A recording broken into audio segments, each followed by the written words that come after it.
Good morning, gang. Good morning. Welcome to this week's Bitcoin update. As usual, first and foremost, remember, nothing discussed is financial advice. This is for educational purposes only, and it's my view on the market.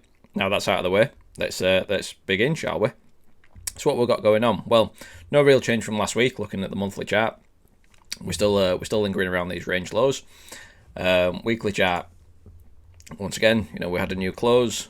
People were screaming bullish divergence down here on the RSI, but we've not had that confirmed yet because we've not taken out the week commencing 26th highs. So as far as I'm concerned right now, we've still not got bullish divergence confirmed on the weekly. I think some people need to go back to the drawing board and understand how divergences work and what's a confirmed divergence and what's a non-confirmed divergence. It's based on closures, friends, if you didn't know. Weekly we're still in this downtrend. Yes, as we discussed last time, this channel was broken, and now if we zoom into the daily, we're kind of riding along back down it. Can this pull back straight into it? Yeah, it can. Can this bounce off it and then moon? Yeah, obviously it can. It can, it can do anything. We don't know. We're not here to guess where price is going. What we're here for is to find out what we're going to do if price gets to a level. Everything, it's still, let's be honest, it's still looking a little bit crap. We're holding up in this small range right now. It's a knife edge, it's 50-50, it's a coin toss. Could it go down? Yeah, of course it could. Could it go up? Yeah, of course it could. So let's zoom in, shall we? And let's have a look at what we might see. So obviously this range. Let's zoom into the 4 hour, shall we? This overall range, we're still going sideways. So let's throw on a volume profile like we've been doing for since June. We're still in the range. We're hovering around the value area low. Above us, we've got the overall range point of control. Where we are right now, we've got obviously this high volume node, so it's something to be aware of. Obviously, there's a lot of volume being transacted around here, which is pretty obvious to see even without throwing on a volume profile. That's what I'm looking at right now. So first and foremost, if you're looking on more of a high time frame, we've got this area coming in as potential support.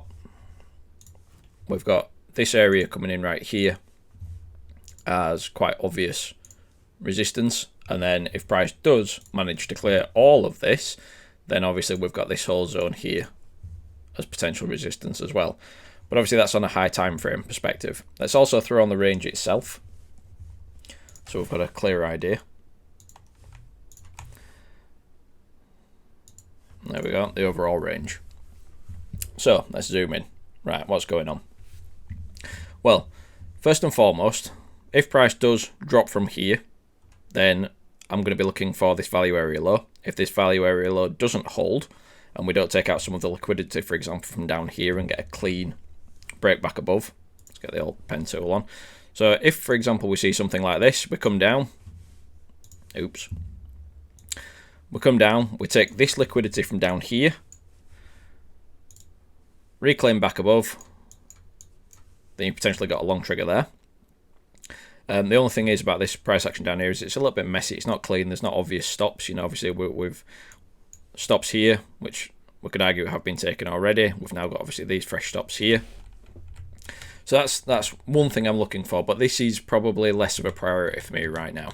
If we do come down here and lose this value area low, then once again, like we've been saying for weeks, then I'll be looking at this overall range low. And ideally, again, like we've been saying for weeks, is I'd love to see swing failure, reclaim, and then we've got a long trigger there. Okay, so that's still on the cards for me as it stands right now. Take out all the liquidity. Again, I'm not going to be setting limit orders down here, stink bids and hoping to catch a knife. What I want to see is I want to see price come down. I want to see a load of breakout traders open brand new short positions down here, and then price to squeeze them back out, reclaim this range, and then push up. And then these stops here of these breakout shorters are going to be the fuel to push price higher. Now, does that mean it's going to go to the moon and 100k next? No. It just means that we're still trading this range that we've been trading for months. Okay, so it's just level to level, simple as that. So obviously that's first and foremost to the downside. Now to the upside, locally, obviously we've got this overall point of control. But the other thing that I'm aware of right now on the charts is this weekly open region. So we've got this weekly open here.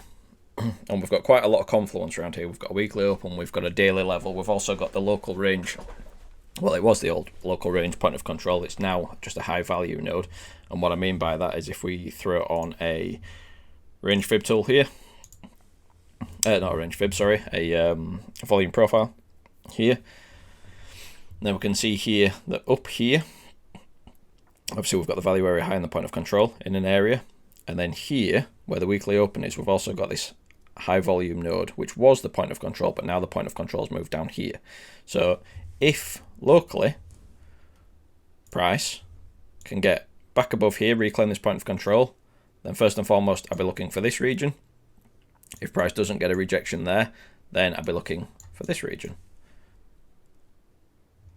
If price does manage to get above there, obviously we've got the EQ, we've got the value area high, you know, this whole region up here as the next resistance. And again, with plans to the downside, it's exactly the same. You know, it's no different. Obviously, right now, this was on the Tuesday, the 11th. So a few days ago, we bounced from the local value area low. If we take out that, then the overall value area low. If we take out that, range lows. Okay. Obviously, we've got a news-driven event today. We've got the CPI figures. Now, personally, I don't trade off the news. But one thing that you can't deny is that news events like this do generate volatility. I had a huge rant about this in the Discord this morning. I've also reposted this on Twitter. And basically, the less sweary version of my rant is, if you're not in a position by lunchtime today when the figures are released and the data is released, don't try to chase a candle. Don't try to chase a candle. You know, like yesterday, what happened yesterday, you know, news-driven event, price nuked down, price came back up to where it started. You know, I'm saying that that's what's going to happen today. It's going to go down and back up to where it started. Who knows? You know, price could go up, then come down. Price could come down, then come up. Who knows? Or it could just continue in a direction. All I'm saying is, just don't gamble. You know, there's a reason why over 95% traders lose money. It's because they gamble. They see a volatile candle and they quickly hit market buy or market sell. And hope that it's going to pay off. But chances are it's just going to ultimately get them wrecked. You know, that's gambling. If you've got a plan, stick to your plan. You know, this is my current plan. If price comes up to this sort of region, I'll be looking for shorts. If price comes up to this sort of region, I'll be looking for shorts. I'll also be taking profits on any longs. Okay? If price does from here nuke down, and we don't even get a push up, and it comes down, then I'm going to be looking for this region. If that region doesn't hold, then I'll look for lower. It's as simple as that. Have a plan. But if your plan is, once you see the 1 minute candle start to move, and you go, oh look, it's moving up, quick, mark it long, and then it reverses on you. And obviously with volatile events like this, you know, you get quite a bit of slippage on most exchanges. You know, so if you get slippage and you've got your stop loss triggered by a market order, then you're going to likely lose more money than what you planned to lose in the first place. Okay, so even with good risk management, you're still in a bad situation, right? Obviously, that's not financial advice. That's just giving my view of it. But don't gamble. Wait. You know, if you're not in a position and it doesn't come to either one of your levels, whichever levels you're looking to trade, then just sit back and wait for the next setup. It's as simple as that. You know, let the gamblers trade the volatile events. I mean, look, this was yesterday's. So as yesterday's, look, you know, this whole thing, it's just gamblers. You know, price starts moving up, people start longing it. Price starts moving down, people start shorting it. You know, they're just flip-flopping around. It's a really, really stupid way to trade.